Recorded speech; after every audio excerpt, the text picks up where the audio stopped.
Yo, dog just got a 3-piece.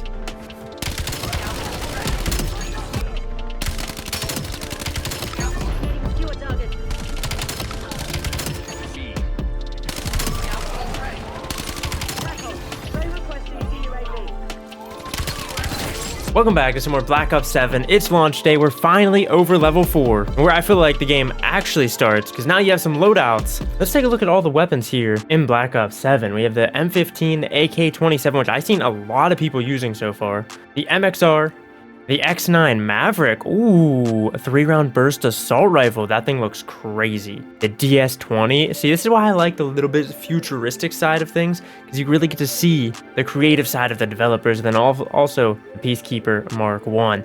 Look at this here in the bottom right, though. We have stats of the weapon and then your mastery with it. That's really cool. SMGs, the Raiden, the RK9. Oh!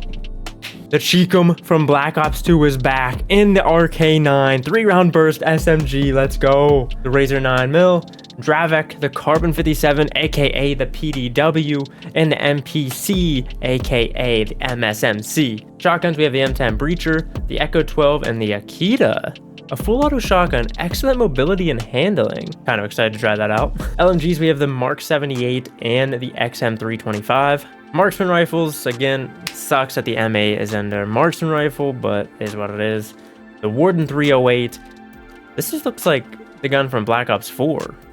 Was it also called the Warden?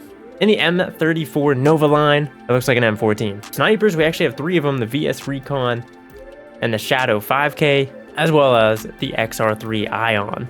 And the Ion's actually a 3-round burst sniper? What? Secondaries, we have the Jaeger 45, the Velox, and the Coda. Oh, that's the Cap 40. 2 launchers, the Arrow and the Arc.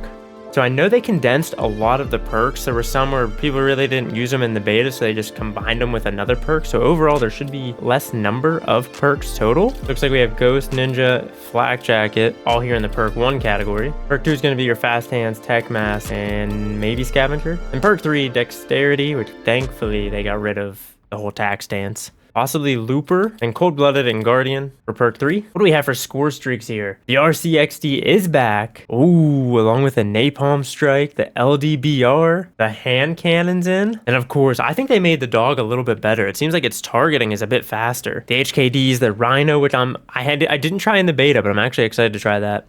The VTOL Warship, the Harp, EMP systems, and then the Legion. To get the Elo site, I need to get the Peacekeeper to level 5. I don't get the Peacekeeper to level 52. For whatever reason, the quick play filters here, they just keep resetting every time I try to get, like, it literally goes to the exact opposite of what I have marked. I want a domination kill confirmed. Get me in there. Oh, this is really cool. So you can go to your challenges. You have 3 different ones here for camos, calling cards, mastery badges, and your camos are laid out very nicely, telling you exactly what you need next. There's been a lot of just improvements from last year over to this year. One being like the UI and overall construction. What? Okay, it's like faded. Why is it faded out so much? Why can you barely see that? I just talked about improvements and I found a bug. Whatever. It is what it is. This is what? Colossal? Colossus. Enemy. Seems like a bit of a bigger map here. Oh, hold on now. Get that guy, lads. Get that guy. Oh, I did not know that guy's there's a mean head glitch back there. I'll say one of the biggest things I've noticed so far is like how smooth the game is.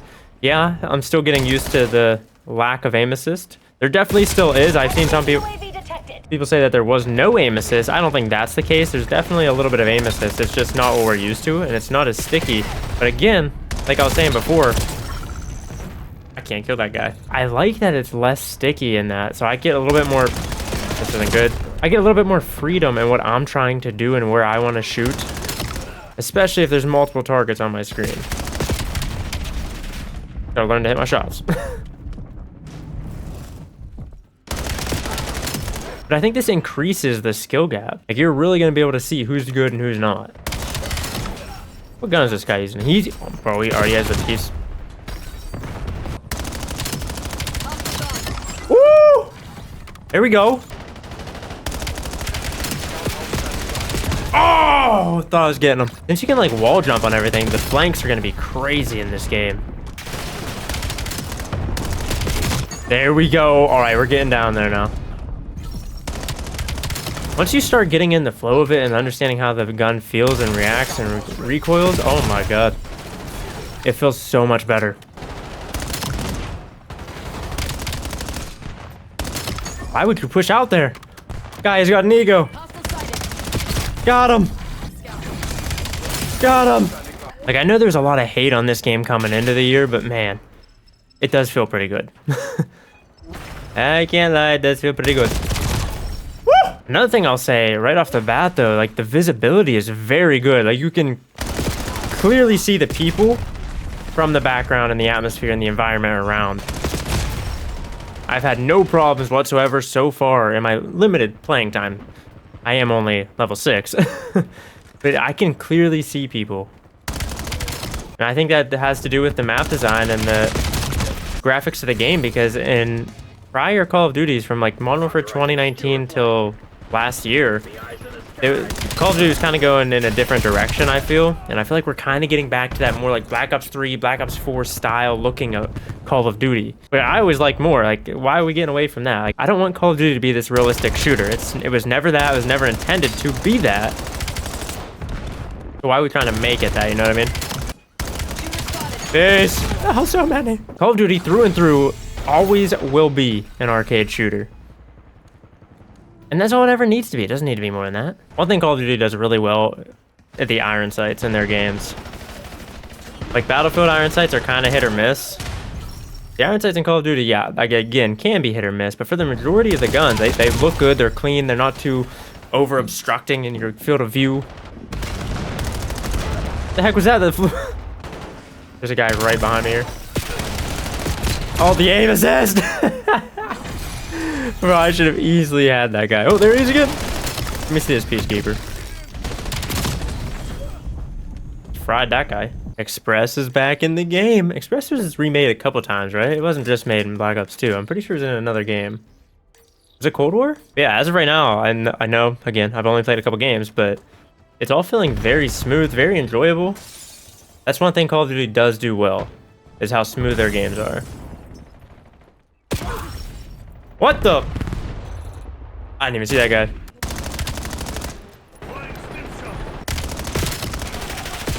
But again, though, the art style, like, look at, hold on. Look at how vibrant and clear and crisp all the design is. That's not the same guy. Where the heck did the guy go? Oh, shoot, man. But I just like how crisp everything is, how clean. Like, there's not a bunch of clutter flying around. There's not debris falling in the sky. You know what I mean? I could have killed that guy through that, actually. That's the thing about, like, Modern Warfare games. There's always, like, debris and junk and garbage flying all through the map and the atmosphere. Which I don't really like that. More so just a distraction. Ah! But this looks good.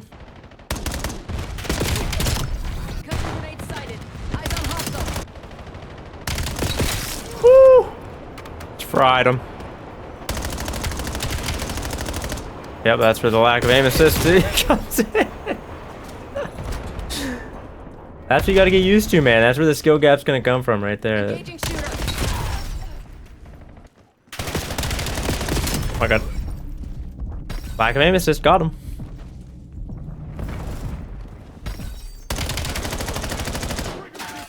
Man. Skewer incoming. 3 headshots! Sighted on target. Ooh. It's this guy. I can't kill this guy specifically. That's another thing I haven't even mentioned yet. The persistent lobbies. Or as you may have noticed, a lot of these people this game were the same people from last game. So if you don't choose to leave the lobby, you'll stay in the lobby for the next game. Gives control back to the players. Love to see it. Hold on, hold on, hold on.